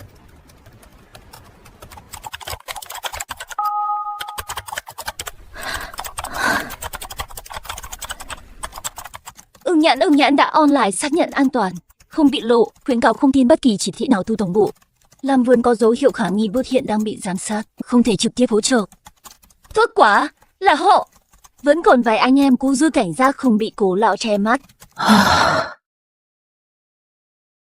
Tạm thời đã liên lạc được với ba người là những người cô đáng tin cậy. Đều là những cộng sự từng vào sinh ra tử cùng nhau. Họ cũng đã sớm nhận thấy những mệnh lệnh bất thường của Cố lão cảm thấy khó hiểu và nghi ngờ vẫn luôn âm thầm quan sát. Chúng ta đã thiết lập được một mạng lưới liên lạc bí mật tạm thời, nhưng nó rất mỏng manh. Chỉ có thể thỉnh thoảng truyền đi tin nhắn ngắn có thể bị người của Cố lão phát hiện và cắt đứt bất cứ lúc nào. Có manh mối về nơi tiếp theo của tà ma không? Kim Thiêu tuy đã tạm thời được bình định nhưng Ngũ Thông Thần vẫn chưa được giải quyết triệt để. Mối họa vẫn còn đó. Ưng Nhãn đã mạo hiểm bị lộ để gửi tới một hồ sơ tuyệt mật từ nội bộ hội đồng. Hồ sơ cho thấy phản ứng năng lượng bất thường tiếp theo chỉ về một công ty tên là Công nghệ Sinh học Trưởng Thành, một tập đoàn đa quốc gia lớn. Trụ sở và trung tâm nghiên cứu chính của họ nằm sâu trong rừng rậm của một quốc gia Đông Nam Á. Công ty công nghệ sinh học sao? Việc này có liên quan đến mục tiêu trong Ngũ Thông Thần. Khả năng cực kỳ cao. Mục tiêu chủ về sinh sôi và mục giữa giỏi nhất là thao túng sinh khí, bóp méo hình dạng sinh vật. Trong tình báo có nhắc tới. Công nghệ trưởng thành việc chỉnh sửa gen và chiết xuất thực vật quý hiếm gần đây có tiến triển bất thường vượt xa mức thông thường. Hơn nữa có không ít người tham gia thử nghiệm và cư dân xung quanh đã xuất hiện các đặc điểm mộc hóa kỳ quái. Da rẻ trở nên thô cứng, mọc ra những rễ cây nhỏ xíu. Tất cả những điều này đều liên quan đến với các dấu hiệu năng lực của mục tiêu. Điều quan trọng hơn là Cố lão dường như cũng đặc biệt quan tâm đến công ty này đã bí mật cử hơn một đội quan sát đến đó. Bên ngoài là để giám sát năng lượng bất thường nhưng thực chất mục đích vẫn chưa rõ ràng. Chúng ta phải lập tức lên đường, phải nắm rõ tình hình trước người của ông ta, ít nhất là phải làm rõ xem ông ta muốn ở trong công ty công nghệ sinh học này đạt được điều gì. Hỗn loạn đau đớn cân bằng nó lại đang hấp thụ chúng ta. Kim có thể khắc phục hoặc cần Kim trợ giúp. Không thể cứ thế này mãi. Không thể bị chúng kiểm soát. Con phải làm chủ sức mạnh của chính mình. Lấy tinh hỏa dẫn đường, ý dư vững linh đại, thu bạo lệ vào tâm trí, hóa thiêu thân thành hộ trì.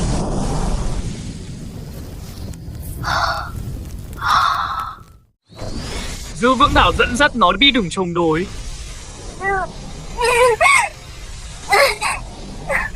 Nóng quá.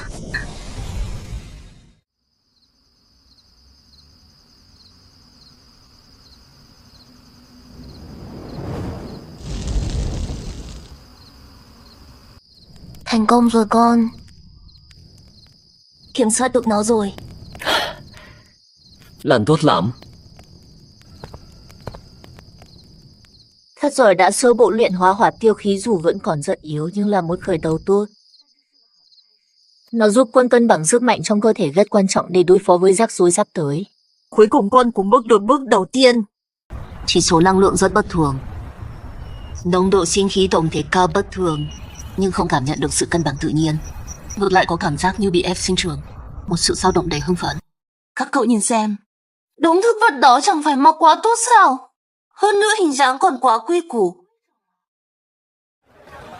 Chiết xuất hoàn toàn tự nhiên chứa đựng năng lượng sinh mệnh đất mẹ. Chỉ cần vài giọt khu vườn của bạn lập tức thành rừng nhiệt đới, còn có thể thanh lọc không khí giúp kéo dài tuổi thọ đấy. Mô tả hiệu quả quá cường điệu rồi. Giống như sức mạnh của mục tiêu, hiệu quả từ việc ép sinh trưởng. Cấp độ tương lừa rất cao, nhưng của cơ sở dữ liệu cốt lõi logic phòng hộ có chút kỳ lạ. Không phải phòng thủ điện tử thuần túy, có pha trộn nhận diện năng lượng nào đó, giống như mạng lưới thần kinh thực vật. Quả nhiên có vấn đề. Loại tinh chất này hoàn toàn không phải phân bón thường. Nó đang xúc tác cho thực vật biến dị, thậm chí có thể kích thích ý thức nguyên thủy. Nguồn gốc nguyên liệu chắc chắn có liên quan đến mục tiêu. Khu nuôi cấy dưới lòng đất. Lẽ nào bản thể hỗn lỗi của mục tiêu đang bị chúng giấu ở đó nghiên cứu, thậm chí là lợi dụng?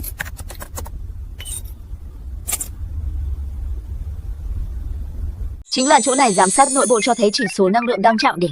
Hơn nữa sơ đồ cấu trúc đáng loạn hết cái, như thể đang không ngừng biến đổi. Phản ứng của Thanh Đao rất lạ, không bài trừ như khi đối mặt thiên sát mà là cảm giác bị bao bọc, mê hoặc, như thể bị lún vào nước ấm không thể dấy lên sát ý. Tôi cảm thấy rất khó chịu. Một khí bên trong quá mạnh mẽ, mạnh đến mức khiến người ta nghẹt thở.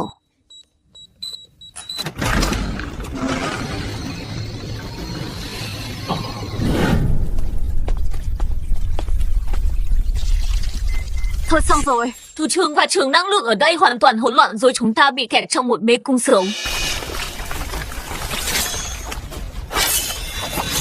Cẩn thận mấy dây leo này.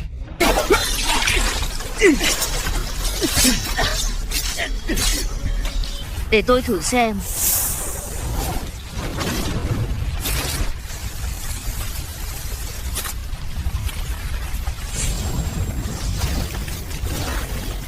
Có hiệu quả, lửa của anh khắc chế được chúng. Hình như chúng rất sợ lửa.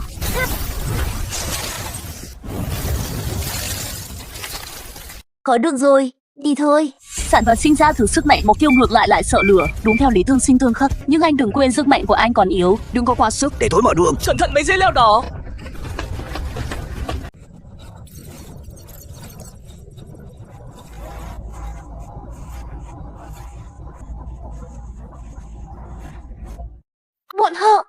Bọn chúng đang hút tinh khí của con người.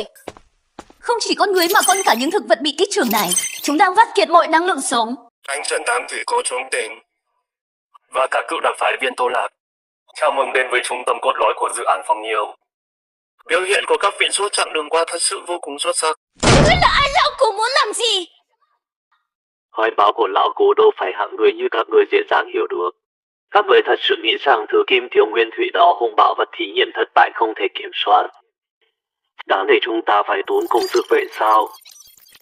Cảm ơn các người đã giúp dọn dẹp đống hỗn độn không ổn định đó. Long mạch kiểm soát tuy tốt nhưng lại khó thuần phục. Chẳng bằng một câu sức mạnh mục tiêu ở đây ôn hòa hiệu quả, lại dễ dàng tận dụng quy mô lớn. Hắn đang chuyển năng lượng về trụ sở mục tiêu. Nó từ lâu đã không còn là yêu quái hoang dã như các người biết. Lão Cố đã sớm tách rời ý thức bản nguyên của nó, phần cách hòa nhập hoàn hảo vào hệ thống này. Giờ nó chỉ là của dự án Phong Nhiêu lõi năng lượng hiệu quả và nghe lời mà thôi. Sự xuất hiện của các người thậm chí còn giúp chúng tôi thử nghiệm cường độ phòng thủ của hệ thống. Được rồi, thời gian tham quan kết thúc. Để cảm ơn hãy để khu rừng này cuối cùng vì dự án cống hiến một phần sức lực để lại toàn bộ sinh lực của 3 người các vị. Không xong rồi, quyền hạn bị khóa chặt rồi. Chúng ta bị nhốt rồi. Nhiều quá, tôi không hết. Chúng ta bị hắn lợi dụng rồi. Ngay từ đầu đã nằm trong tính toán của hắn. Không được, cứ thế này chúng ta sẽ chết mòn ở đây mất. Phải cắt được nguồn truyền năng lượng hoặc ít nhất là biết được ông ta chuyển chỗ năng lượng này đi đâu.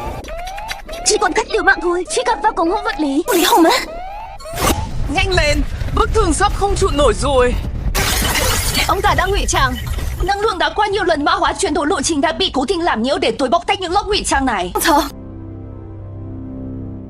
Chuyện này không thể nào có nhầm lẫn gì không? Thiên Khánh, sao lại là chỗ đó? Cố lão muốn gửi năng lượng sinh mạnh đến đó. Định làm gì đây? Chẳng lẽ chư thần biến xác của ông nội tất cả đều liên quan đến ông ta? Quả Phải truyền tin này ra ngoài, phải đến lối ra Thiên Khánh. Được không? Tôi tìm thấy rồi, ngay dưới bảng điều khiển, mau đi đi.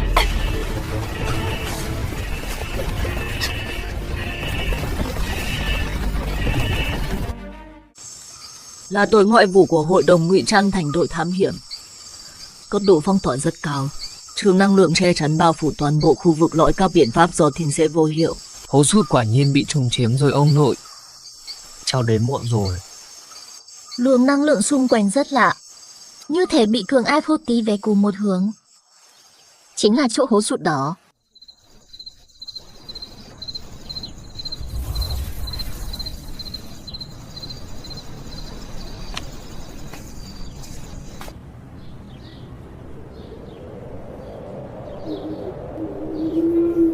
Đây, bên dưới là một bể năng lượng.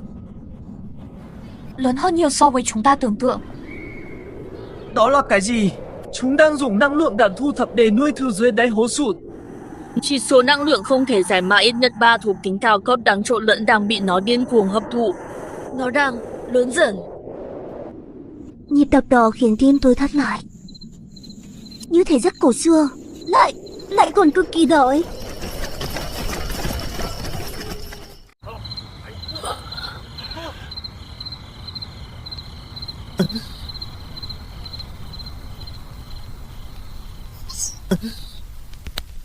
Chủ sến dạy kính lại chư thần thịt béo máu nồng hộ trì huyết mạch, kính lại chư thần thịt béo máu nồng hộ trì huyết mạch. Chưa đủ, vẫn chưa đủ, phải nhanh hơn nữa. Chúng sắp đến rồi, chỉ nó mới cần được, nhất định phải thành công. Máu họ Trần là vật chứa tốt nhất. Kết hợp sức mạnh bất diệt của chư thần, chắc chắn sẽ thành.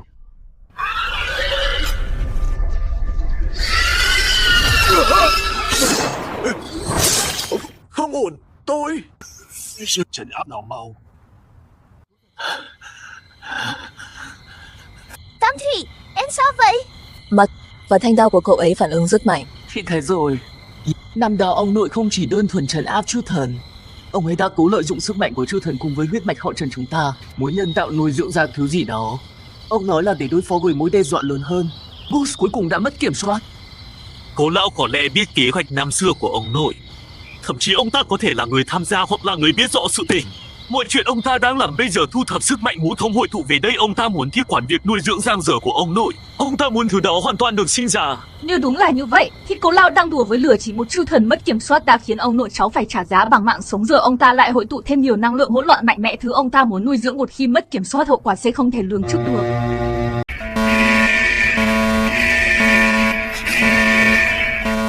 Dừng tay lại hết đi, đừng cử động. Tam thủy cháu có tiềm năng hơn ông nội cháu tưởng. Có thể đi đến tận đây lại còn chạm tới một phần sự thật. Cố lão rốt cuộc ông muốn làm gì? Muốn lặp lại bi kịch của ông tôi sao? Bi kịch? Không, này cháu. Ông nội cháu là người tiên phong nhưng ông ấy quá nóng vội lại cũng quá cô độc. Ông ấy đã thấy được cuộc khủng hoảng tương lai nhưng lại cố dùng sức một mình để đối kháng định sẵn là thất bại. Còn ta đã hoàn thành sự nghiệp giang dở của ông ấy bằng một cách ổn thỏa và vĩ đại hơn. Thế giới chúng ta biết không phải là duy nhất. Mối đe dọa thực sự đến từ ngoài thiên, không đến từ những thứ sự tồn tại không thể hiểu bằng lẽ thường. Các biện pháp thông thường không có cơ hội thắng. Chỉ có cách tập hợp chính thế giới chúng ta sức mạnh cổ xưa và hùng mạnh nhất để dẫn dắt và kiểm soát mới có thể giành lấy tia hy vọng cho nhân loại. Ta làm tất cả không phải vì quyền lực, mà là vì sự sinh tồn. Dù Lạc, cháu là hậu bối ta coi trọng nhất. Cháu nên hiểu rằng đôi khi vì lợi ích lớn lao hơn phải đưa ra những lựa chọn khó khăn. Hãy gia nhập với ta đi. Chúng ta cần trí tuệ và năng lượng của cháu để cùng nhau kiểm soát sức mạnh này, chứ không phải mù quáng phá hủy nó.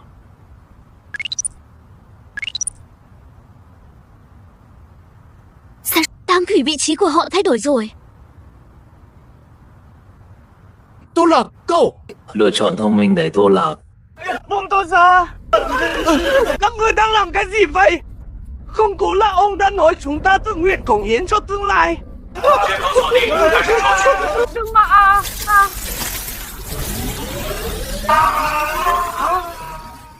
Không, đây không phải kiểm soát, đây là thảm sát ông lứa tuổi. Chỉ là sự hy sinh cần thiết thôi. Sự cống hiến của họ sẽ được ghi nhớ. Đi máu góc đông nam, hệ thống chắn ở đó, tôi vừa mới can thiệp vào, nhanh lên. Cùng đi đi, tôi đã phạm sai lầm phải bù đắp lại. Tôi có quyền hạn để tạm thời cầm chân họ đi đi.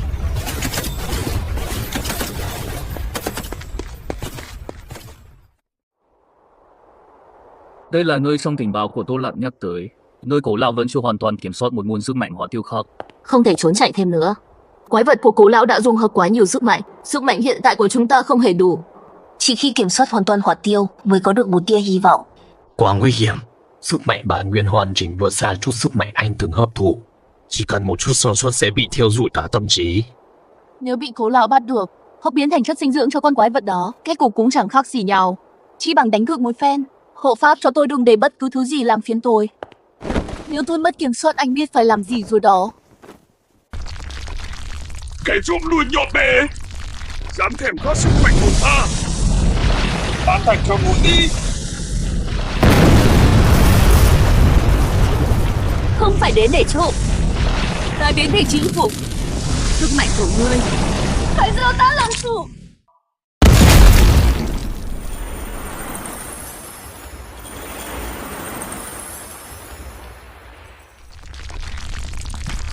Chỉ hấp thụ chúng tôi đi sự hy sinh cần thiết.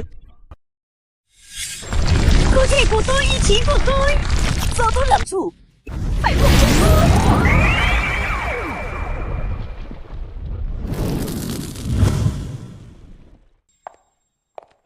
Trung tình anh thành công rồi. Thành công rồi, cảm giác chưa bao giờ tốt thế này. Đi thôi, đã đến lúc tìm Cố lão để tính sổ với lão ta rồi. Có vài thứ thiêu rụi hết rồi. Trung tình đợi đã. Giờ các nguyên tố cũng đủ rồi, tôi muốn xén lại con dao mổ lợn. Nguyên liệu đủ cả rồi. Bột quặng kim sát đã tinh chế xong, bản nguyên thủy tiêu cũng đã ổn định. Giờ chỉ chờ tin của Tô Lạc thôi, không có anh ta hỗ trợ kỹ thuật, tỷ lệ thành công của chúng ta quá thấp. Xin lỗi, tôi đến muộn. Việc cắt đuôi và chuẩn bị những thiết bị này đã tốn chút thời gian. Cổ lão phong tỏa bên ngoài gắt hơn tưởng tượng. Chúng ta phải nhanh lên. Ma trận tiêu hỏa năng lượng đã thiết lập xong. Về lý thuyết, khí kim sắc có thể tăng cường độ sắc bén và dẻo dai của sức mạnh thủy tiêu dụ biến hóa và tiến hóa. Vô thôn tính cả ba xung đột dữ dội. Rủi ro khi cưỡng ép dung hợp rất cao, rất có thể sẽ hủy hoại luôn đao linh. Quái vật của Cố lão dung hợp nhiều loại sức mạnh trảm linh đao thuần túy đã khó lòng đối phó, chúng ta phải mạo hiểm thôi. Trong sổ tay của ông nội có nhắc đến một vài ý tưởng mơ hồ về việc dung hợp sức mạnh tuy nguy hiểm bất đáng để thử. Việc canh lửa cứ giao cho tôi sẽ cố gắng kiểm soát để chúng nung chảy, chứ không phải tiêu diệt lẫn nhau. Đôi anh cần dẫn dắt chúng dung hợp chính xác tam thủy. Chỉ có anh mới cộng hưởng được với đao linh.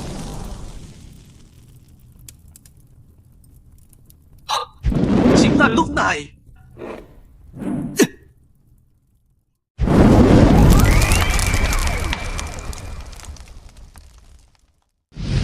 Giữ chắc cho tôi. Vẫn chưa đủ, còn thiếu một chút nữa.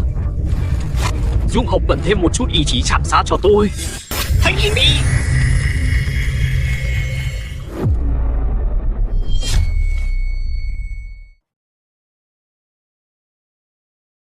Tốt lắm, dung hợp thành công rồi. Cấp độ năng lượng đã tăng vọt gấp mấy lần, nhưng độ ổn định rất kém. Ba loại sức mạnh chỉ miễn cưỡng cân bằng. Một khi lạm dụng bất kỳ sức mạnh nào, có thể gây ra hậu quả khôn lường.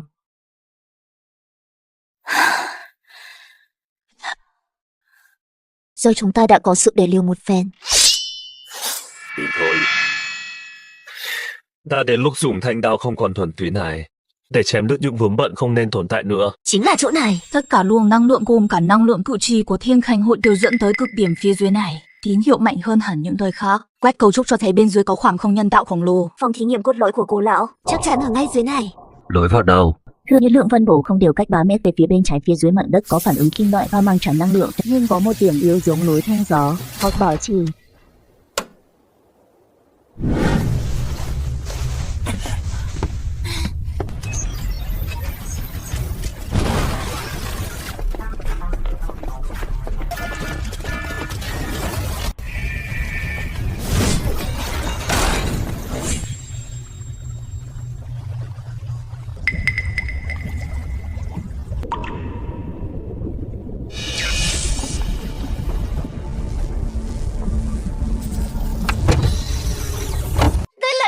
Truyền ý thức sắp khởi động.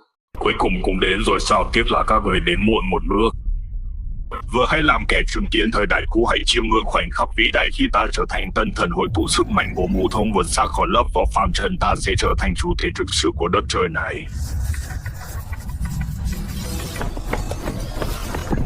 Đừng hòng!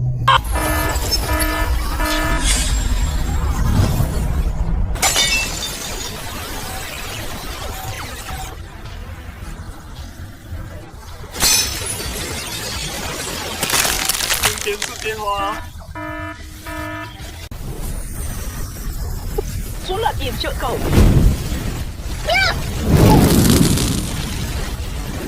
Tam thủy, tiếp cận làm đi. Cho tôi 10 giây không? 5 giây. Tôi đang thử ghi đề quyền hạn ngắt sao thức truyền tải.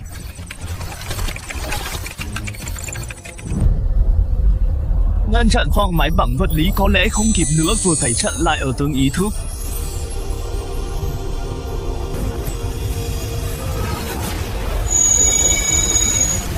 Ngô Xuân, tôi gan dám đột nhập lãnh địa của ta, ý thức của ngươi sẽ là tế phẩm đầu tiên của tân thần.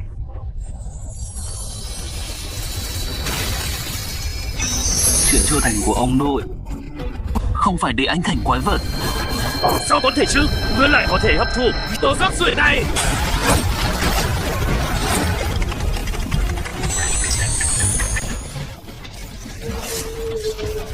Thành công rồi, đường truyền đã ngắt.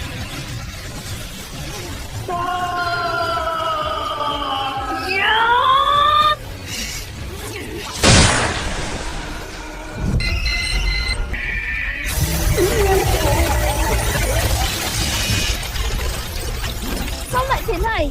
Ý thức Cố lão làm vào thất bại anh ta. Sao anh ta lại tỉnh dậy?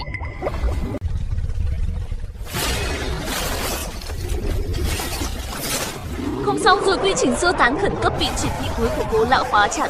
Không thể ngăn chặn năng lượng bùng nổ cường độ đủ sức san phẳng cả rừng heo rừng, thậm chí có thể gây ra những tầng sâu hơn vụ nổ liên hoàn địa mạch. Vậy thì cứ để nó cháy sạch tại đây. Sức mạnh hỏa khiếu toàn lực khai mở.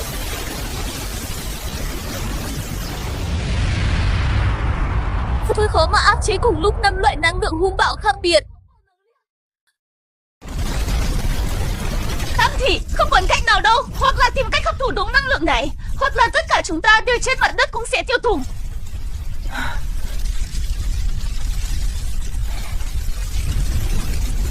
Tôi sẽ thử hấp thụ nó. Dựa vào đặc tính của trọng chủ đao và huyết mạch đặc biệt của tôi, có lẽ vẫn còn một tia hy vọng. Nhưng khả năng cao hơn là tôi vốn không thể chịu nổi năng lượng khổng lồ này, cơ thể sẽ nổ tung ngay lập tức. Hoặc ý thức bị 5 luồng tạ lực đánh sợ, trở thành một thứ mà cổ lão hằng mong một con quái vật đáng sợ hơn. Trung tình thu hồi ngọn lửa lại. Cô Lạc tìm chỗ ẩn nấp đi. Anh làm cái gì thế? Để tôi chống đỡ cho pha cho ta. Tam thị, anh điên rồi.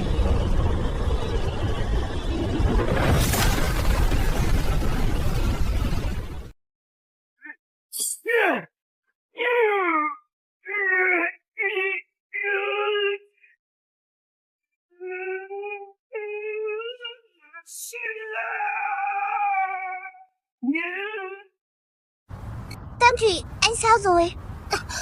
Vừa nãy anh suýt chút nữa là... Vẫn chưa chết được đâu. Chỉ là cảm thấy trong người như bị nhét một cái lò xập nổ tung nóng lạnh chua cay lẫn lộn hết cả. Chúng ta thế này là thắng hay thua? Đánh đổi mọi thứ để ngăn chặn một kẻ điên nhưng lại thổi bay nửa ngọn núi. Vì hội đồng tuyệt đối không tha cho chúng ta đâu. Lão Cố không dễ chết vậy đâu. Tôi có thể cảm nhận được một phần của lão đang ở trong cơ thể tôi, đã biến mất cùng với ý thức của lão, nhưng không đơn giản thế đâu. Nó lại đang cảnh báo rồi. Lần này là gì đây? Lão Cố hay là thứ khác? Không biết nữa, nhưng không phải lão Cố, là một thứ cổ xưa và đói khát hơn. Sự cân bằng đã bị phá vỡ, một vài thứ đã thức tỉnh, một vài thứ bị thu hút, rắc rối chỉ mới bắt đầu thôi. Bây giờ ai đang ra lệnh ở tổng bộ đám vây cánh của lão Cố hay là đã hoàn toàn loạn hết rồi? Chúng ta tiếp theo phải làm sao đây? Quay về tự thú hay là... Quay về nói với ai? Ai sẽ tin chúng ta trước? Chúng ta giờ là những kẻ phản bội, là những kẻ gây ra thảm họa. Hơn nữa, tôi cũng không thể quay về. Lúc không khống chế được sẽ làm hại người vô tội. Vậy thì không về nữa. Anh đi đâu tôi đi đó. Thứ bên trong cơ thể anh, chúng ta cùng nhau nghĩ cách. Thanh đao này chỉ về hướng nào? Chúng ta sẽ đi làm rõ thứ đó là gì. Cho tôi tham gia với. Dù sao cũng phải có người đem chuyện hôm nay, sự điên rồ của lão Cố và đồng hỗn độn lão có thể để lại ghi chép lại hết. Có lẽ còn tìm được những người giống chúng ta, những người không muốn thấy thế giới này trở nên điên rồ như vậy. Đi thôi, rời khỏi đây trước đã sau đó. Đến địa điểm tiếp theo.